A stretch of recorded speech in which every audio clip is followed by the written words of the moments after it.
What is up, hard rock and metal fans? So, I have here a new installment that actually focuses on a few other bands. Some of you have written to me about over the past few months and asking me about, what I think would be you know, in my opinion, the top albums to pick out, which new listeners could actually listen to get a taste and feel of what this band is all about.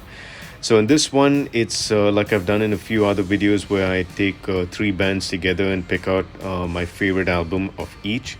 So without further ado, I'm going to just jump straight into it. And I'm going to begin with Creed.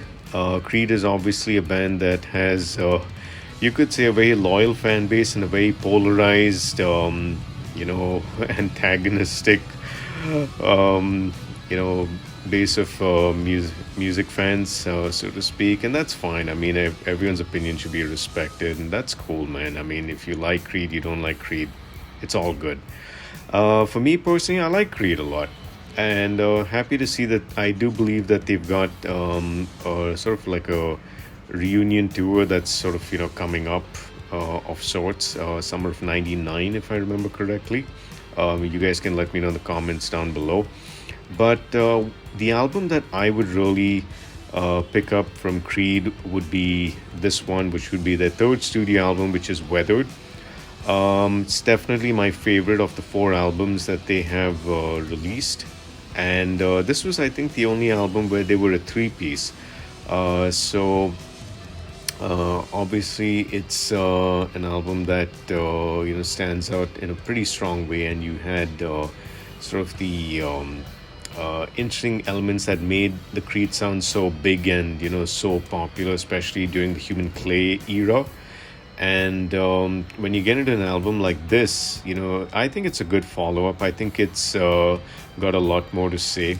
Obviously, you had Scott Stapp on vocals. You had Mark Tremonti on guitars, bass, and keyboards. And you also had Scott Phillips on drums and keyboards, if I remember correctly.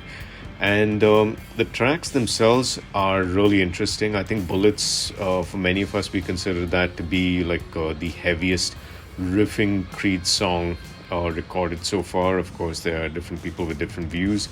That's cool. Let me know what you guys think. But I think my definite favorite off of this album is the song My Sacrifice. I think that really stands out in a very big way in terms of what the band's sound is all about, and their vocal style and their lyrical content and so on. So that's a big highlight for me. I do like a lot of the other tracks as well. Like One Last Breath and Don't Stop Dancing. Lullaby is a very sweet song, very reminiscent of what many people might think of the Human Clay record, like, which was the song With Arms Wide Open. So if I'm not wrong, and the guys correct me down below, but I think it's sort of related to the same content. I think it's Scott singing to his son, in a certain sense. So yeah, very sweet track. So that's for Creed. The next band I want to talk about is Disturbed, and I'm a huge fan of their fourth record, which was Indestructible. I really, really love this record. I think there's so much it has to offer. Big fan of pretty much all of the songs which are here. I think some of my personal favorites are obviously the title track Indestructible. My second favorite would definitely be Haunted. And I think that The Night is another great track as well. I think Criminal and Divide were some other favorites that I had. And I think that this is excuse me, a great showcase of, how diverse Disturbed is as a band, in terms of their sound quality and, the way they explore different themes and so on. For me, this is their real standout record that personally means a lot. And I think it deals with some pretty interesting, topics as well. And I really like, how the band performs on this. And obviously, you got David Dremian on lead vocals.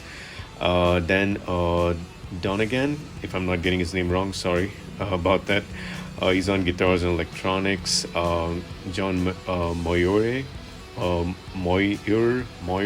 I think that would be the better way to pronounce it. Yeah, he's on bass. And we got Mike Wengren on drums and percussion. So I think a fabulous group that plays well together. And finally, we come to a band that I've personally enjoyed listening to, which is Iced Earth, and I'm quite a fan of a lot of their music. And I know a lot of people really like the album that Tim Ripper Owens was on. And it's good. I mean, no doubts, it's a great record. For me personally, my favorite from their discography has to be the Dystopia album. It's kind of interesting because, as you guys know, I'm a huge Megadeth fan. So when Megadeth named their album, or at that point their 14th studio record, Dystopia, I was like, I immediately thought of Iced Earth. I was like, oh, okay. I said that name seems to be getting pretty popular. But anyway, coming back to the Iced Earth album, a great album. I think the lineup was very tight on this one. I think the production quality, the way in which everyone was playing was top notch, and a lot of tracks for me personally that stood out was songs like Anthem, Days of Rage, End of Innocence, Tragedy and Triumph was another big highlight as well. And I just felt that it had a really good vibe to it overall that sort of ran through the entire record. I mean, I'm not sure if it was intended to be a concept album, like kind of like how Iron Maiden's Seventh Son of a Seventh Son was, but or Pink Floyd's The Wall. But I think I like the way in which they were able to weave and sort of stitch all the different songs and create this very interesting flow that from start to finish. So, all in all, another great album by Iced Earth. And if you guys are new to the band, definitely check this one out. So, there you have it, guys. Those would be three records that I would recommend. Let me know your thoughts below.